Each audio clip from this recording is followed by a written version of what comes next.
আসসালামু আলাইকুম সবাইকে। কাগজে লেখা ভালোবাসা গল্পের 2 নাম্বার পার্ট। তো বেশি কথা না বলে চলুন গল্প শুরু করা যাক।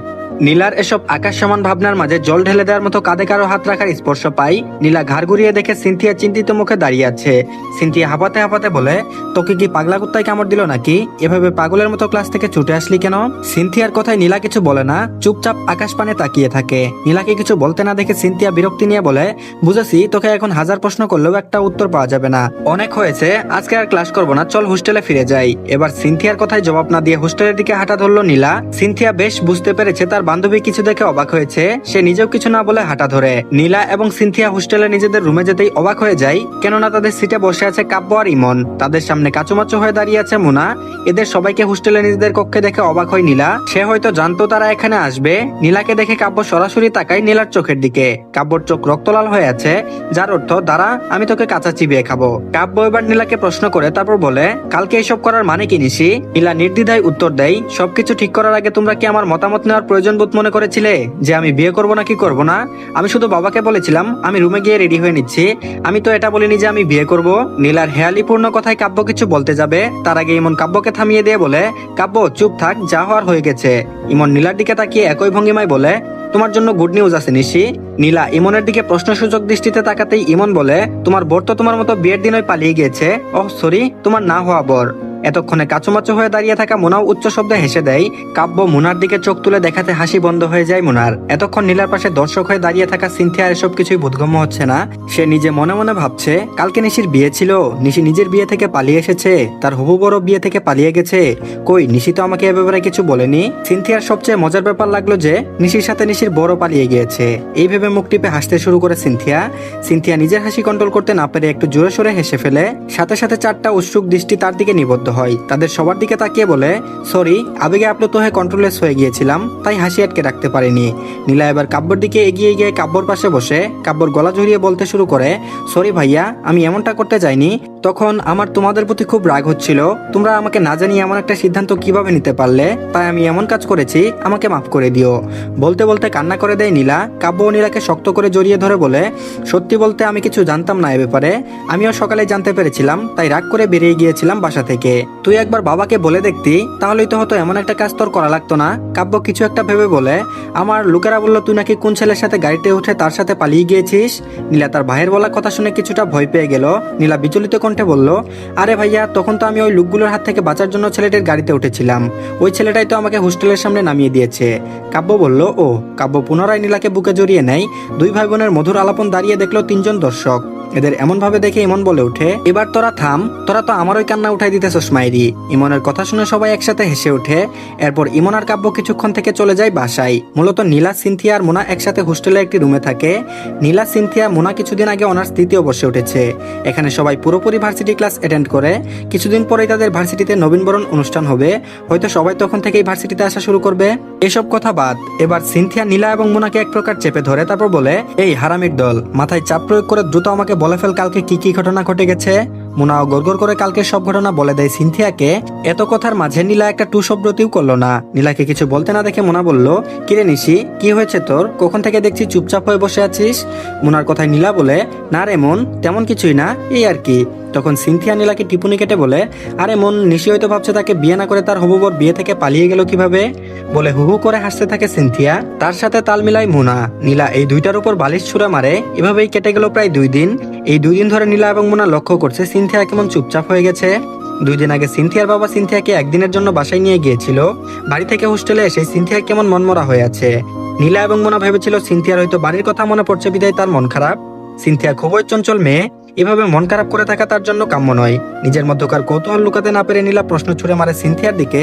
তারপর বলে, কিরে সিনথু, আমরা 2 দিন যাবত দেখছি তোর মন খারাপ, কি হয়েছে তোর? তোর মন খারাপের কারণ কি বল আমাদের। নীলার কথায় নিজের মনের কষ্ট চেপে রাখতে না পেরে হু হু করে কেঁদে ওঠে সিনথিয়া। সিনথিয়াকে কাঁদতে দেখে মোনা এবং নীলা এগিয়ে আসে সিনথিয়ার দিকে।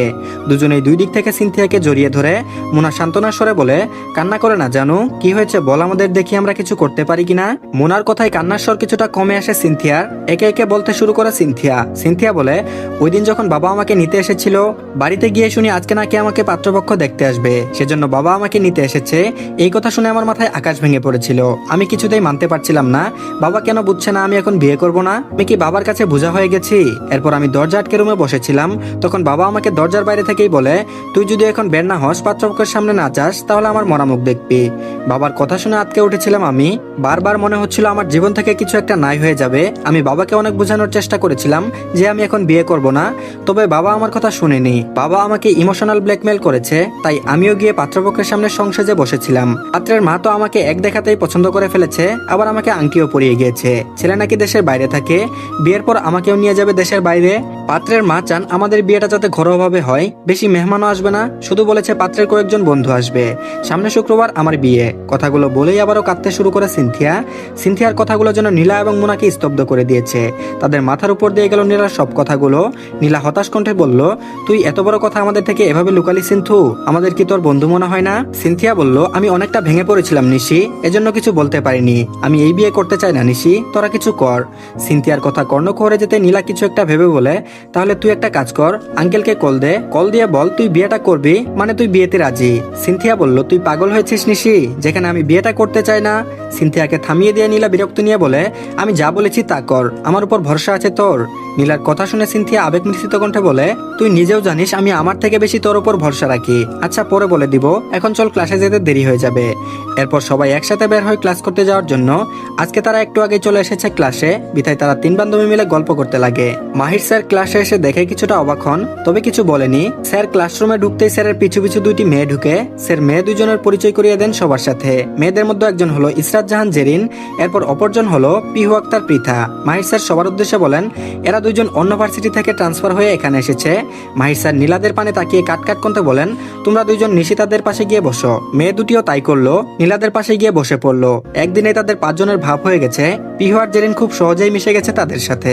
আজ বুধবার, আজকে সিনথিয়ার মেহেদি প্রোগ্রাম। অবশ্য সিনথিয়া চাইনি এই প্রোগ্রামটি করতে, নীলা জোর করে এই প্রোগ্রামটি করাচ্ছে। এই কারণে প্রোগ্রামটি একদম ঘরোয়াভাবে হচ্ছে। এই অনুষ্ঠানে সিনথিয়ার কোনো আত্মীয় স্বজনকে দাওয়াত করা হয়নি, এখানে শুধু সিনথিয়ার বন্ধুরা উপস্থিত। এখন প্রায় সন্ধ্যা 7টা বাজে। সিনথিয়াদের বাসায় সিনথিয়ার কক্ষে অবস্থান করছে নীলা, মোনা, পিহু আর জেরিন। মূলত তারা এখানে বসে বিয়ে ভাঙার পরিকল্পনা করছে। আজকে সকালেই তারা ঢাকা থেকে বরিশালের উদ্দেশ্যে রওনা হয়েছিল, কারণ সিনথিয়াদের দেশের বাড়ি বরিশালে।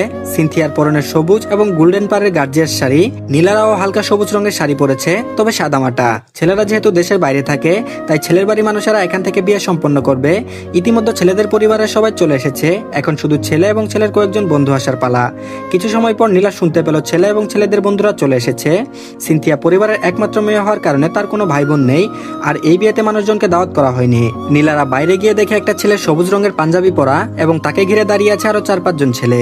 নীলাদের এগিয়ে আসতে দেখে ছেলেগুলোর মধ্যে একজন বলে ওঠে, কি খবর বিয়ান, আমাদের বরণ করে ঘরে তুলবেন না? সিয়ামের কথা শুনে মোনা দুষ্টুমি সুরে বলল, কি যে বলেন বিয়াই, আপনাদের বরণ না করে কি আমরা থাকতে পারি? মোনার পাশ থেকে জেরিন বলে ওঠে, আপনাদের বরণ করবো বলেই তো আমরা বসে আছি বিয়াই।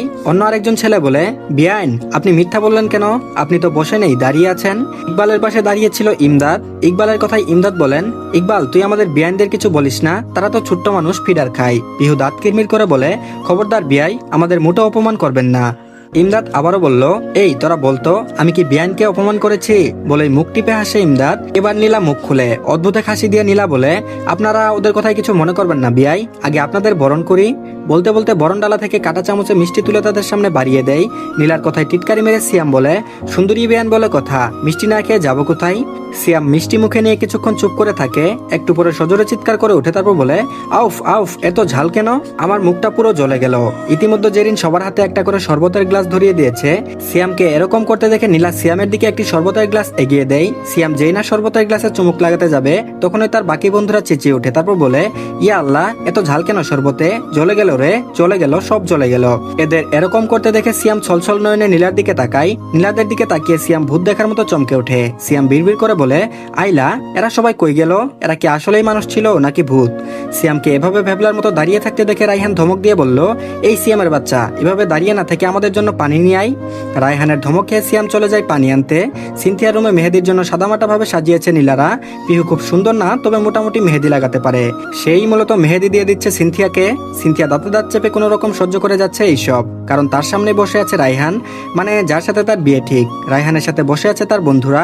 সিনথিয়া নীলার কানে কানে দাঁত চেপে বলে, নিশির বাচ্চা, আমি তোদের এখানে এসব করতে এনেছি? তোদের দেখে মনে হচ্ছে তোরা আমার বিয়ে দিতে নয়, আমার বিয়েতে কবজি ডুবিয়ে খেতে এসেছিস। নীলা সিনথিয়াকে সান্ত্বনার সুরে বলে, রিল্যাক্স বেবি, তুম দেখতে রাহো আব কিয়া কিয়া হোতা হে। বলেই একটা বাঁকা হাসি দেয় নীলা। নীলাদের এভাবে কানে কানে ফিসফিস করে কথা বলতে দেখে রায়হানের পাশ থেকে তুর্য বলে ওঠে, কি করছেন বিয়ান সাহেবেরা? আমাদের মধ্যে কাউকে পছন্দ হয়ে গেল নাকি? নীলা কিছু বলতে যাবে তার আগে মোনা বলে, আপনাদের যেই না চেহারা, আবার আমরা আপনাদের পছন্দ করতে যাব? হ্যাঁ। মোনার কথায় তুর্যের মুখটা ফাটা বেলুনের মতো চুপসে যায়। এভাবে ঝগড়া করতে করতে তাদের মেহেদি নাইট শেষ হয়। সকাল সকালে তো চিল্লাপাল্লা শুনে ঘুম ছুটে যায় নীলার। নীলা উঠে বসে পাশে তাকিয়ে দেখে মোনা বেঘুরে ঘুমাচ্ছে। নীলা মোনাকে ডাকতে শুরু করে, তারপর বলে, এই মোনা, মোনা দ্রুত উঠ, দেখ সিনথিয়া বিয়ে করে তার বরের হাত ধরে চলে যাচ্ছে। এই কথা শুনে মোনা ধুরমুর করে উঠে বসে বিছানায়। নীলা জানে মোনা এই কথা শুনে দ্রুত উঠে যাবে, কেননা মোনার এই বিষয়ে বেশ কৌতূহল আছে। মোনা উঠেই বলে, কই নিশি, সিনথিয়া আর তার বর কোথায়? বলতে বলতে মোনা নীলার দিকে তাকাই। তাকিয়ে দেখে নীলা মুখ টিপে হাসছে। এটা দেখে মোনা বিরক্তির স্বরে বলল, নিশি তুই আবার আমায় বলদ বানালি? তো ধন্যবাদ সবাইকে। পরবর্তী পার্টের লিঙ্ক কমেন্ট বক্সে দেওয়া আছে, তো সবাই দেখে নেবেন। আর অবশ্যই সবাই আমাদের চ্যানেলটিকে সাবস্ক্রাইব করে দিবেন। তো আপনারা যদি এই গল্পটি শুনতে চান তাহলে অবশ্যই কমেন্টে জানাবেন। আর যদি ভালো না লাগে সেটাও অবশ্যই কমেন্টে বলে দিতে পারেন, তাহলে আর কন্টিনিউ করব না। তো সবাই অবশ্যই আমাদের চ্যানেলটিকে সাবস্ক্রাইব করে দিয়েন। ধন্যবাদ সবাইকে, ভালো থাকবেন সবাই।